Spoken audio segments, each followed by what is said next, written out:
அனைவருக்கும் வணக்கம். இன்னைக்கு உயர்நீதிமன்ற மதுரை கிளை தாவேக்காவை செருப்பை கழட்டி அடின்னு அடித்து விரட்டி விட்டுருக்காங்க. மண்டையிலேயே கொட்டுன்னு கொட்டியிருக்காங்க. அது மண்டையா இல்லை மத்தளமா அப்படின்னு சொல்லி பொதுமக்கள்லாம் கேட்குற அளவுக்கு அவ்வளோ கொட்டு வாங்கியிருக்காங்க. சென்னை உயர்நீதிமன்ற நீதிபதி செந்தில்குமார் அவர்கள் என்ன சொல்லியிருக்காங்கன்னு பார்த்தீங்கன்னா, கரூரில் நடந்தது ஒரு மேன்மேட் டிசாஸ்டர் அப்படின்னு சொல்லியிருக்காங்க. அவ்வளோதான். இதை பார்த்ததும் அணில்கள்லாம் சோசியல் மீடியாஸில் கதறுன்னு கதறிக்கிட்டு இருக்கானுங்க. அநேகமாக விஜய் அவர்கள் இதுக்கும் வீடியோ போடுவார்னு நினைக்கிறேன். நீதிபதி அவர்களே, என்னை பழி வாங்கணுமா? பழி வாங்கணுன்னா நான் வீட்டில் தான் இருப்பேன், இல்லைனா என் ஆஃபீஸில் இருப்பேன். இதுக்கும் இந்த மாதிரி டயலாக்லாம் பேசுவாரா விஜய்? அதேமாதிரி அடுத்த கொட்டு என்னன்றதை பாருங்கள். விஜய் கிட்ட ஒரு தலைமை பண்பே இல்லை அப்படின்னு சொல்லி கருத்து தெரிவிச்சிருக்காங்க. இந்த பரப்புரையை ஏற்பாடு பண்ணவங்க, தாவேக்காவுடைய தலைவர் விஜய், இப்படி எல்லாருமே அங்கேருந்து அந்த சம்பவம் நடந்த உடனேயே அங்கேருந்து தொண்டர்களையும் மக்களையும் எல்லாரையுமே அப்படியே விட்டுக்கிட்டு அங்கேருந்து ஓடி ஒளிஞ்சிட்டாங்க அப்படின்னு சொல்லியும் கருத்து தெரிவிச்சிருக்காங்க. அதே மாதிரிங்க, இருக்கிறதுலையே கேவலம், what kind of party is this அப்படின்னு கேட்டிருக்காங்க. என்ன மாதிரியான கட்சி இது? கரூரில் நடந்த இந்த துயர சம்பவத்துக்கு தாவேக்கா வருத்தம் கூட தெரிவிக்கல. இது விஜயோடைய மனநிலையை காட்டுது அப்படின்னு சொல்லி விஜயோடைய மனநிலையவே கேள்வி எழுப்புற அளவுக்கு கருத்து தெரிவிச்சிருக்காங்க. அதை தான் நம்ம சொல்றோம். Vijay is a narcissistic person. அவர் ஒரு மாதிரி சைக்கோத்தனமான ஒரு நபர். அவருக்கு இந்த புகழ் போதை இருக்கு இல்லையா, போதை, லைட் ஆஃப் பண்ணி ஆன் பண்ணுறது, இதெல்லாம் அவருக்கு ரொம்ப பிடிச்சிருக்கு. அங்கே மக்கள் வெளியில் கிடந்து கஷ்டப்படுறதெல்லாம் ரொம்ப பிடிச்சிருக்கு மக்களே. இதை தான் விஜயோடைய மனநிலை என்னன்றதை காட்டுதுன்னு சொல்லி நீதிபதி சொல்லியிருக்காங்க. அடுத்ததா, இந்த மாதிரி கட்சி கூட்டங்களில் அடிப்படையான வசதிகள்லாம் செஞ்சுருக்கணும். யார் செஞ்சுருக்கணும்? தாவேக்கா தான். தண்ணி, ரெஸ்ட் ரூம் போகிறது, இப்படி எல்லாமே அவங்க ரெடி பண்ணியிருக்கணும்.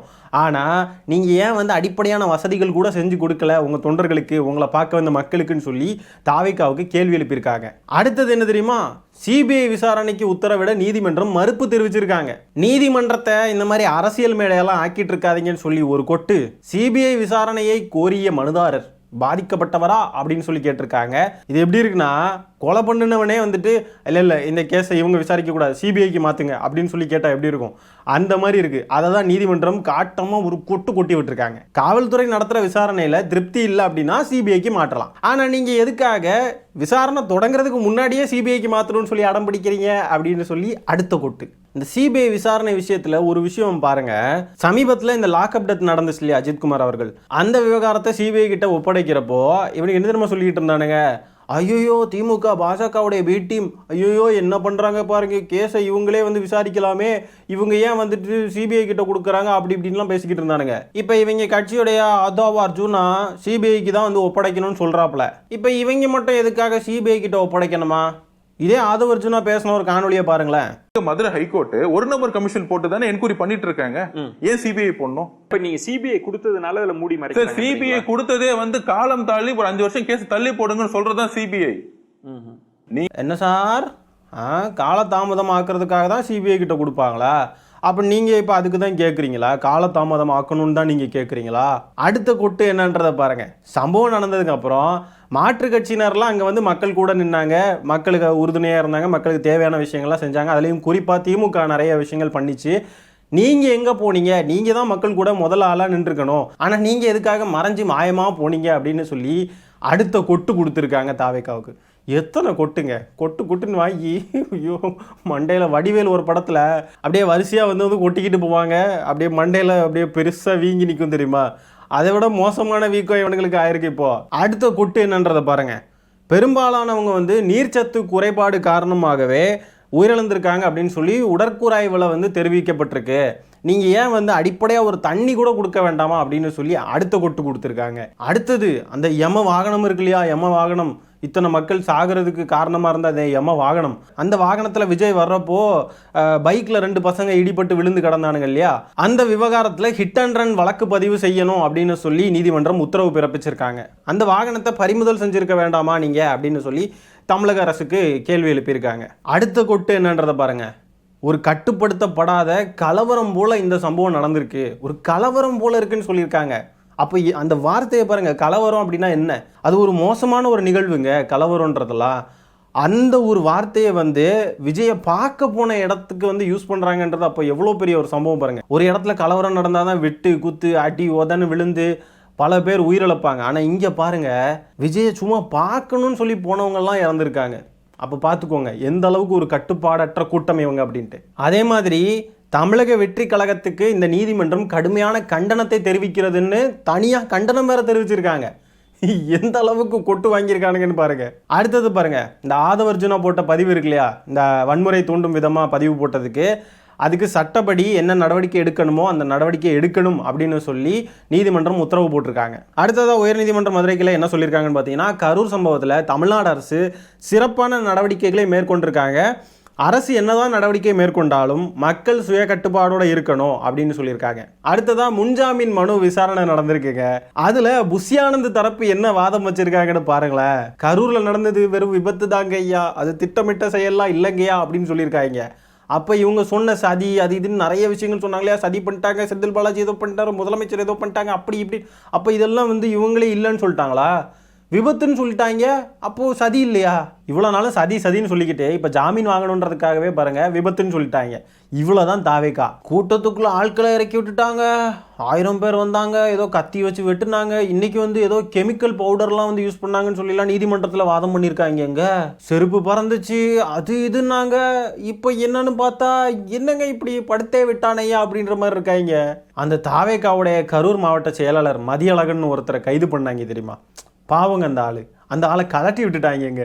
மொத்த பழியையும் தூக்கி அவர் மேலே போட்டுட்டாங்க. அந்த மதியழகன் இருக்கார் இல்லையா, அந்த நபர் தான் எதையுமே சரியாக கையாள தெரியலை, அவர் கையாளலை அப்படின்னு சொல்லி பழியை தூக்கி அவர் மேலே போட்டாங்க. யாருன்னு நினைக்கிறீங்க?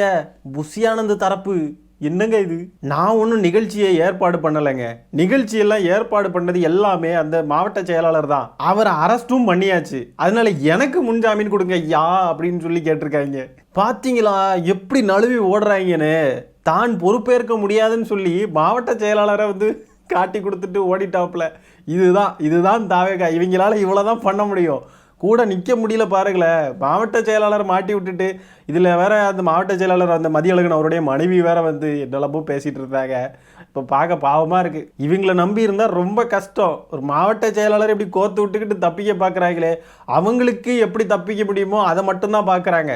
அதுக்கான வாதங்களை மட்டும் வைக்கிறாங்க பாருங்க. மதியழகன் அப்படின்றவர் ஐயோ எள்ளுவைய பூக்களையே ஏறெடுத்தும் பார்க்கலையே, அந்த மாவட்ட செயலாளர் இப்படி கோர்த்து விட்டுக்கிட்டு தப்பிக்கிறாங்களே, இவனுங்க அணில்கள்லாம் உட்காந்துருந்து விஜய்க்கு ஃபயர் விட்டுக்கிட்டு இருக்காடுங்க. பிறர் துன்பம் தன் துன்பம் போல் எண்ணினால் அப்படின்னு பாட்டு போட்டு ஃபயர் விட்டுக்கிட்டு இருக்கானுங்க. உங்களுக்குமே ஏதாவது பிரச்சனைனா அந்த கட்சியெல்லாம் நிற்காது. ஏன்னா விஜய்க்கே 1008 பிரச்சனை இருக்குது. விஜயே இங்கே என்ன கதின்னு தெரியாமல் அல்லோல் பட்டுக்கிட்டு கிடக்காப்புல. அவர் எப்படிடா உங்களுக்கு வருவார்? பார்த்தீங்கல்ல இன்னைக்கு எப்படி நடந்துச்சு பார்த்தீங்கல்ல? புஷியானந்த் அப்படியே அப்பட்டமாக கழட்டி விட்டுட்டாரு. இதுக்கு மேலே எப்படிடா நீங்கள்லாம் அந்த கட்சியை நம்புறீங்க? இந்த லட்சணத்தில் இவங்கெல்லாம் இருந்துட்டு என்ன வேணால் பண்ணுங்க, அவங்கள தொடாதீங்க அப்படின்னு சொல்லி டயலாக்லாம் விட்டுக்கிட்டு இருக்காங்க. சொந்த கட்சியோடைய மாவட்ட செயலாளர் மேலே எல்லா பழியும் தூக்கி போட்டுக்கிட்டு தப்பிக்க பார்க்குறாங்க. அப்படிப்பட்ட சந்தர்ப்பவாதிகள் இவங்க எல்லாம் மோசமான நபர்கள். நம்பிடாதீங்களா அணில்களா? சொன்னால் கேட்கவா போறீங்க? போங்க நம்பி நாசமாக போங்கட. கட்சியுடைய தலைமை பொறுப்பில் இருக்கிறவங்களுக்குலாம் ஜாமீன் கேட்குறாங்க, அந்த மாவட்ட செயலாளருக்கு ஏன் கேட்கல? புஷியானந்த் நிர்மல்குமாரை எல்லாம் தப்பிக்க வைக்கிறதுக்காக மாவட்ட செயலாளரை காவு கொடுத்துருக்காங்க. இதெல்லாம் ஒரு கட்சியா? என்ன இளவு கட்சிடா இது? இப்போ உயர்நீதிமன்றம் என்ன பண்ணியிருக்காங்கன்னா எஸ்ஐடி ஃபார்ம் பண்ணியிருக்காங்க, சிறப்பு புலனாய்வு குழு அமைச்சிருக்காங்க. இந்த கேஸோடைய தீர்ப்பை நம்ம விரைவில் எதிர்பார்க்கலாம். எனக்கு இதில் நடந்ததுலையே இந்த மாவட்ட செயலாளரை காவு கொடுத்தாங்க பார்த்தீங்களா, இதுதாங்க எனக்கு ரொம்ப பாவமாக இருக்குங்க. இட்டுன்னு போகிறது தான் இவங்களுடைய வேலை. இவங்க தலைவரை அந்த இட்டுன்னு போகிற கேப்பில் பார்த்தீங்கன்னா மக்கள்லாம் சாகணும். கட்சியில் பாவப்பட்ட ஒரு பொறுப்பில் இருக்கக்கூடிய ஒரு மாவட்ட செயலாளர்லாம் காவு கொடுப்பாங்க. எல்லாரையும் மாட்டி விட்டுட்டு இவங்க அழகாக ப்ரைவேட் ஃப்ளைட்டில் தப்பிச்சு ஓடிடுவாங்க. டெல்லிக்கு போக முடிஞ்ச ஆதவர்ஜுனாவால் கரூருக்கு போக முடியல. ஏன் போக முடியல? கரூர் தானே பக்கத்தில் இருக்குது. டெல்லியா பக்கத்தில் இருக்கு? ஐயோ தெரியல. ஒருவேளை அவங்களுடைய மேப்பில் டெல்லி பக்கத்தில் இருக்குமோ என்னமோ. இப்படி மக்கள் மேலே துளியுமே அக்கறை இல்லாத இந்த ஒரு கட்சி தமிழ்நாட்டுக்கு தேவையா? தமிழ்நாட்டுக்கு தேவையே இல்லாத ஒரு ஆணிங்க இந்த கட்சி. புஷியானந்த் இதை கோர்ட்லேயே சொல்லியிருக்கலாமே, ஜட்ஜையா எங்கள் தலைவரை நான் இட்டுட்டு போகிறது மட்டும்தான் என் வேலை, அதுக்கு மேலே எனக்கு எதுவும் தெரியாதுங்க ஐயா அப்படின்னு சொல்லி நழுவிருக்கலாம்ல. கட்சி காரணங்களே இப்படி கை கழுவி விட்டுருக்கானுங்க. இவனுங்க கிட்ட ஆட்சியை கொடுக்கணுமா? இந்த கட்சியை அப்படியே பிஜேபி கிட்ட ஒப்படைச்சிக்கிட்டு இவனுங்கெல்லாம் அப்படியே காணாமல் போயிடுவானுங்க பாருங்க. இந்த லட்சணத்தில் பயந்து ஓடிக்கிட்டு இருக்கிறவனுங்க கிட்ட தமிழ்நாட்டை கொடுக்கணுமா? இவர் ஆள் வரான், இவருக்கு பாட்டெல்லாம் போட்டு வர கொண்டாடிக்கிட்டு இருக்கானுங்க பைத்தியக்காரனுங்க. அதாவதுங்க அன்னைக்கு தாவேக்காவுடைய ஒரு வழக்கறிஞரும் இதே தான் பண்ணாப்புல. அங்கே வந்து செத்தவங்களாம் எங்களை பார்க்க தான் வந்து செத்தாங்களா இல்லையான்றது எங்களுக்கு எப்படி தெரியும் அப்படின்ற மாதிரிலாம் வந்து பேசுனாங்க. அந்த கலட்டி விடுற குணத்தை பார்த்தீங்களா இவங்களுக்கு அப்படியே இயல்பாகவே இருக்குது. அடுத்தது இன்னொரு ஒரு அட்வொகேட் வந்துட்டு சொல்லிக்கிட்டு இருந்தாப்புல, லேட்டானால் நிறைய பேர் இறக்க தான் செய்வாங்க, அது வேறு ஆப்ஷன் இல்லை, அதுதான் அரசியல் கலாச்சாரம் அப்படின்லாம் ஒரு வழக்கறிஞர் சொல்லிக்கிட்டு இருந்தாப்புல. நம்ம போன வீடியோவில் இந்த நபரை பற்றி பேசியிருப்போம். அப்போ பார்த்துக்கோங்க எவ்வளோ நெக்லிஜென்ஸ்னு பார்த்துக்கோங்க. இந்த மாதிரி நெக்லிஜென்ஸின் காரணமாக தான் இத்தனை உயிர் பறி போயிருக்கு. இதுதான் மேன்மேட் டிசாஸ்டர்னு சொல்கிறோம். விஜய் வந்து யாரும் சாகணும்னு சொல்லி நினைக்கல, ஆனால் அவருடைய நெக்லிஜென்ஸ் இருக்கு இல்லையா, நம்ம வந்து எத்தனை மணிக்கு வேணால் போகலாம். கோர்ட்டில் வந்து வாதாடி இருக்காங்க, நாங்கள் லேட்டாக தானே போனோம், லேட்டாக போனதெல்லாம் ஒரு குற்றமா அப்படின்னு சொல்லி கேட்டிருக்காங்க. குற்றம் தான். நீங்கள் லேட்டாக போனால் மக்கள் பாதிக்கப்படுவாங்கன்றது தெரிஞ்சும் நீங்கள் லேட்டாக போகிறீங்கன்னு சொன்னால் அது குற்றம் தான். இத்தனை மக்கள் இறந்து போனதுக்கு அப்புறமும் நீங்கள் வந்து இதை பொறுப்பேற்றுக்க மாட்டீங்கன்னா இதுவே ஒரு மிகப்பெரிய குற்றம் தான். விஜய் வந்து எத்தனை மணிக்கு கரூருக்கு வந்தார்? 7 மணிக்கு தானே. 7 மணின்னு டேரெக்டாக தொண்டர்கள்கிட்ட சொல்லிடலாம்ல. ஃபோக்கஸ் லைட்லாம் வச்சுருக்காங்க, தெரிஞ்சு தானே வச்சுருக்காங்க. அப்போ நைட்டு தான் விஜய் பேச போகிறார் அப்படின்றது தெரிஞ்சு தானே வச்சுருக்காங்க. அப்போ 7 மணி 6 மணின்னு சொன்னால் அந்த நேரத்துக்கு வந்து கூடுவாங்கல்ல. கரெக்டாக விஜய் வர நேரத்தை வந்து மக்கள்கிட்ட சொன்னால் அங்கே கூட்டம் கூடாது. அதனால மதியம் 12:45 மணிக்கே வருவார்னு சொல்லி வேணும்னே அங்கே கூட்டத்தை வர வச்சு இந்தா வந்துருவார் அந்த வந்துருவார்னு சொல்லி ஏமாற்றி அங்கே மக்களை எல்லாம் சாகடிச்சிருக்காங்க. நம்ம அப்படி தான் சொல்லணும். மக்களை எல்லாம் நம்ப வச்சு சாகடிக்கிறாங்க. அவங்க கட்சியுடைய மாவட்ட செயலாளரை இப்படி நம்ப வச்சு கழுத்தெடுத்திருக்காங்க. அந்த மாவட்ட செயலாளருடைய மனைவி வந்து பேட்டி கொடுக்குறப்போ புஷி ஆனந்த் வந்து அப்பா மாதிரிலாம் என்னமோ சொல்லிக்கிட்டு இருந்தாங்க. அந்த மாதிரி பேசுகிற ஒருத்தவங்களை இப்படி கழட்டி விட்டுருக்காங்கன்னா அப்போ என்ன மாதிரியான ஆட்கள் இவங்கன்னு பார்த்துக்கோங்க. தன்னுடைய சொந்த கட்சிக்காரனே வந்து கண்டுக்க மாட்டேங்கிறாங்க. தங்களுடைய சுயநலத்துக்காக யாரை வேணால் காவு கொடுக்கலாம், யாரை வேணால் நம்ம பலியாடாக்கலாம் அப்படின்னு சொல்லி ஒரு கேவலமான மனநிலையில் இருக்காங்க தாவேகா. இப்படிப்பட்ட ஒரு செருப்படியை நீதிமன்றத்துக்கிட்ட இருந்து வாங்கிக்கிட்டோம் இவனுங்க எப்படி தான் தலை நிமிர்ந்து நடப்பானுங்க அப்படின்றதே தெரியல. சோசியல் மீடியாலலாம் சுற்றுவானுங்க பாருங்கள், எதையாவது கடந்து உருட்டுவானுங்க.